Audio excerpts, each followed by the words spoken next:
Don't fly Space A without these. Hey, I am Chuck the Bureaucrat, and there are 6 things that I always take with me when I'm traveling Space A. Well, I haven't always taken them with me, but I've learned my lesson the hard way, sometimes more than once.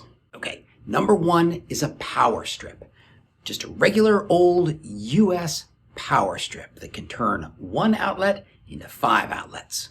This might not seem obvious right away, but if you're going to spend hours and hours at a passenger terminal with all those other people who are trying to get a free flight, you're going to realize pretty quickly that the Air Force didn't build those places so that every kid with an iPad could plug in and recharge. I have seen tempers flare to the border of violence over electrical outlets. In this volatile situation, it is really easy to just walk up with a power strip and offer to help get more people connected. Of course, I only share my power strip if I get to use one of the outlets. On the topic of electricity, we have number 2, adapters.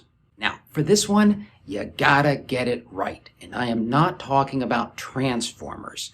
The wrong transformer can be as bad as no transformer. What exactly are you planning on plugging into a foreign outlet? The reason this matters is because the US runs on a line voltage of 120 volts, but most of the rest of the world, they run on 240 volts. Individual pieces of electronic equipment, say a hairdryer or a radio, they are rated either for 120 or 240 or both.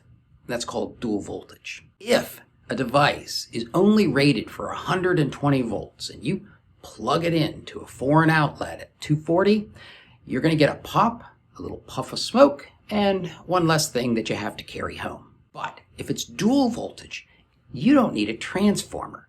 You just need an adapter to change our funny little prongs into their funny little outlets. Most devices are clearly marked if they're rated for 120 volts or 120 to 240. And most modern computers and iPhones, they're dual voltage. My small tip to you, stick to electronics that are dual voltage and then just use an adapter. Transformers are heavy, expensive, and inconvenient. Number 3 of 6, ping pong balls. I have been to a lot of passenger terminals over the years, and there seems to be 2 things that are always true.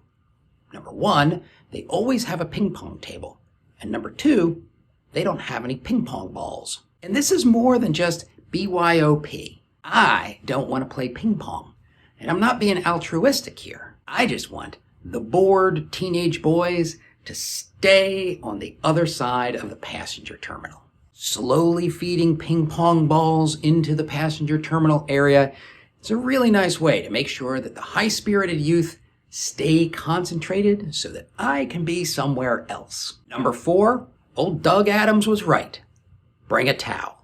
It is an incredibly versatile travel accessory.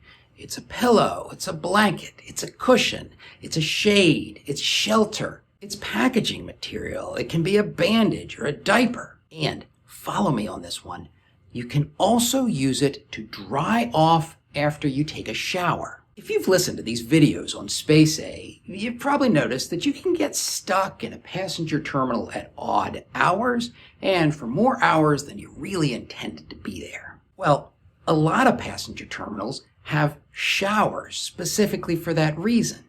But if you don't have a towel with you, drying off with a big wad of paper towels just isn't the same. Number 5, foreign currency.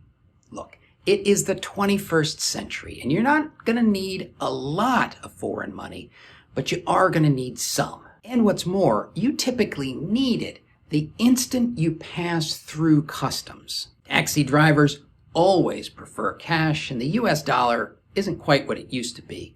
So I always like to have about $100 worth of foreign currency with me before I head to my departure. Then I usually make a cash withdrawal once I'm in the country, but make sure that you're off base before you hit up the ATM, or otherwise you'll just get more US currency. But that foreign currency is not 4 routine purchases. I try to use my credit card or my debit card for every single transaction I possibly can. The cash is a backup because there is nothing more miserable than your bank putting a hold on your card because of suspicious behavior and not having cash as a backup. And finally, number 6 out of 6 things I always take with me when I travel Space A is a small portion of unappetizing, non-perishable food. My favorite author, Terry Pratchett, calls this dwarf bread. It's that food of last resort that adventurers carry with them just in case they get really, really desperate. The idea with dwarf bread is that it is so difficult to eat and tastes so unpleasant that you'll eat your boots before you eat that. But at least you always have something to eat. You want this kind of thing, especially if you are traveling with children. You'll want something that they're not going to eat unless they are really, really hungry. Are you hungry enough to eat the smoked oysters? Then you're not hungry. Are you hungry enough to eat cold Vienna sausages out of the can? Then you'll be okay. Want to crack open a can of hominy?